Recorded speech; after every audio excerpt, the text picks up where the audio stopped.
Hello, two birds and two bats. My name is David, and I live in Northern California, and I love California. I wanted to talk about a video I was watching. I actually subscribed to this lady. Her name is Mora, and she moved to Mexico about a year ago. And I wanted to talk a little bit about it because sometimes maybe I'm just overly worried about security. But sometimes when I listen to people, I can hear the rationality, they're rationalizing, their decisions of what they're doing. She seems to be a very pretty lady, and she was a nurse, and then now she's living in Mexico.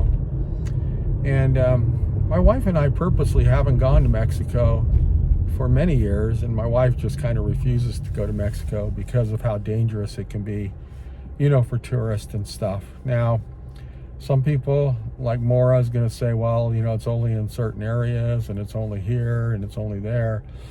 But I think she minimizes, the danger that could happen. I think in the town that she's actually in, or in that region, there's actually a thing from the U.S. consulate not to travel in that area because it's so dangerous. They have the cartels. They call it a civil war. They're actually fighting with each other. And you don't want to be in between that. She traveled, from Oregon all the way down there, and then she traveled quite a bit into the interior of Mexico to get to the place that she's at. And it is very pretty. It kind of reminds me of our foothills here in California, and she did live in Northern California at one time, so I know she's aware of it. But apparently what happened is she was a nurse, got laid off, did not want to go back to work, so she's just going to retire early. She knows she might have to come back if she starts to run out of funds. I think she's only 57, so too early to file for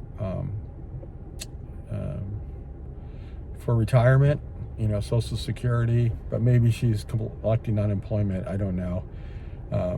But my issue on the video that I was watching is her security. I think it's very, very dangerous traveling through Mexico. Anything can happen. She talked about an event where they had the military pulling people over, checkpoints. And she was very, very nervous when she came up to that. But luckily, it was a young man. He was just trying to learn his English on her, is what she said. So she was very relieved when she could get through the checkpoint pretty easily. That's number one thing that really concerns me about moving to foreign countries is the police. In that area, they're known for being corrupt. I mean, they're going to try to find something that, is going to be something they might have to take you to jail on. And you're just going to have to pay a fee to get out of it. That's kind of the way it is. Or they could help you out. If you want to pay cash directly, they'll make sure it gets paid for you. I mean, you can see how the scam goes down. I was watching another guy who does a lot of traveling and living in Mexico. I think he lived there for 7 years. They sold their house, moved everything, went to Mexico, and then after 7 years, they're moving back to the United States. But one of the things that he was talking about was being pulled over and how you should handle that. So a lot of times he'll try to talk himself out of it, saying that you don't want to say you're in a rush to get to the airport, because anything that causes that urgency or a sense of urgency, they're going to use that against you. You just want to pay the person and get out of there. And then they end up pocketing that money. So what he does, and I think it's probably the right thing, is when they say, well, we're going to have to take you down, we're going to have to book you, we're going to have to take your picture, you'll have to bring the information, He'll say, okay, I'm ready to go. Just tell me when. I can get in your car. Am I going to follow you down? And they just realize, oh crap, this guy is not going to, go for the pay you to get out of there. Or he'll just say, well, I don't have any money on me, and so I guess I have to go down there. And so 9 times out of 10, he says, I'll just let him go. But if you're a young woman, there's other things that they might want. And that's what I would think would be so dangerous, traveling across Mexico. She seems to be okay with it. She has gotten scared a few times. And there was something that recently happened in a nearby town where it was all-out war. I mean, they were lighting cars on fire. That would just freak my wife out. We would be out of there, as fast as you could be out of there. And we actually have a friend that owns a condo down there, and you have to travel 2 hours into Mexico, and my wife doesn't want to go down there. And we can stay there for almost free. And they've offered their condo, when they're down there. Or, you could rent another condo in that same complex. But it's the traveling down there that makes my wife so nervous. She does not want to do it. She does not want to go through Mexico like that because she's on the other side of things. She's a paralegal, senior paralegal at a major company.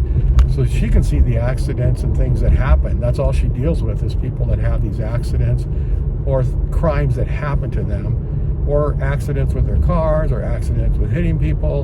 And so she has no interest in going into Mexico that way. The last Mexico trip we did, we went to Cabo San Lucas, and we flew in there, and it was nice, except it's just a little third worldish, and she's just not crazy about it. I was more worried about being pulled over by a police officer or having somebody of authority that's corrupt. That's really hard for me. I just don't think I would pay. I just can't pay. I live in America, and I live in California, and we don't have corruption like that. I trust the police officers that pull me over, and I will comply with them as much as possible because I feel confident that they're not corrupt. I know there are corrupt ones, but it's very rare compared to Mexico, where that's just a way of life.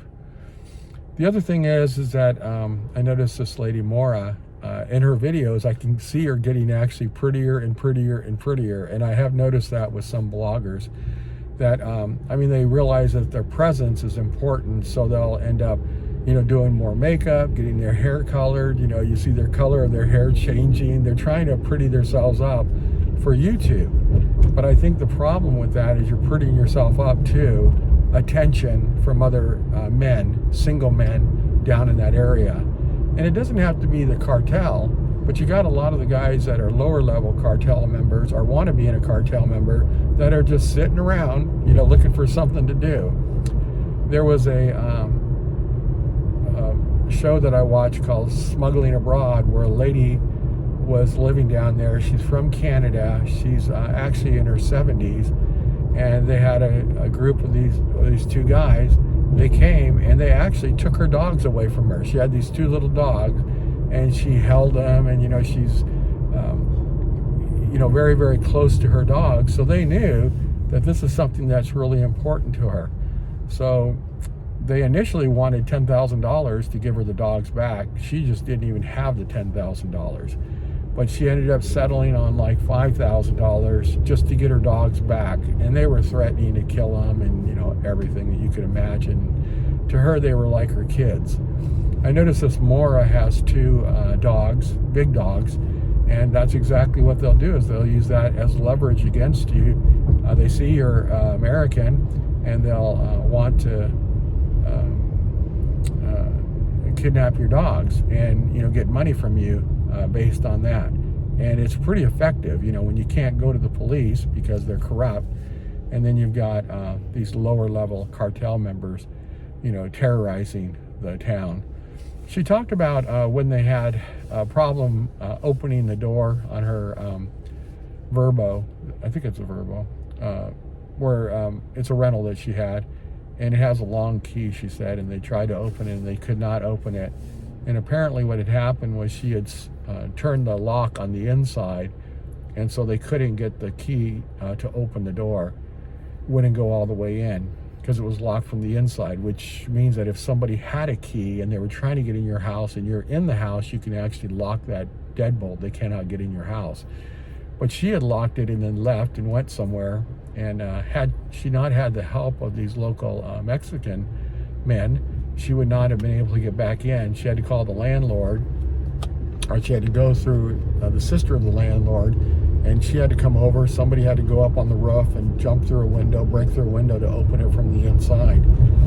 And it's just one example of, at one point she said, well, maybe we can call the police and they can help us. And everybody that was there was like, oh, no, you don't want to call the police. We're not going to call the police. And I think it's just terrible when you live somewhere and the corruption is so much that you can't call the police. So then the last thing is she did have an accident. She's by herself with her dogs. One of the dogs tripped her up, and so she ended up falling flat on her face. She was a nurse, so she knew what could happen with a brain bleed. So she's calling her friends back in the United States and having them check on her every 30 minutes. And she did not want to have to go to the hospital because the medical center, the hospitals are not that great. And you don't want to go there, especially like if you're unconscious or you're really out of it. You don't know what could happen to you.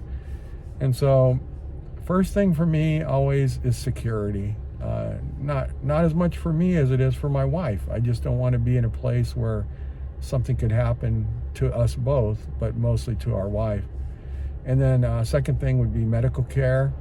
And I should say second thing would be the police. I cannot deal with corrupt police. Third thing would be medical. If something happened to you that was an accident. I did actually meet with a customer, this is a few years ago, and they were really concerned about going to Mexico. They had gone every year to Rosarita Beach, and they would go in their big motorhomes. They had 3 or 4 couples that did that. And so when they were down there, they were waiting for one of the couples to show up, and they were pretty dramatically delayed. So they went to the police to find out where they might be, and then they had found out that the other couple, who were very, very good couple friends, they'd always gone there together and stuff, they had been stopped by gang members. The man had been robbed and beat and eventually killed. And then his wife, who was in her 60s, was violently raped and left for dead. And so I think that this kind of stuff happens. You just have to open your eyes to it. And traveling through cartel country, and just thinking, well, I made it through, so I think it's okay. That's not a good way to analyze things. So anyway, that's my thought on that video. Not even sure if I'm going to post that, but thank you for looking. I appreciate your time. That's my thoughts.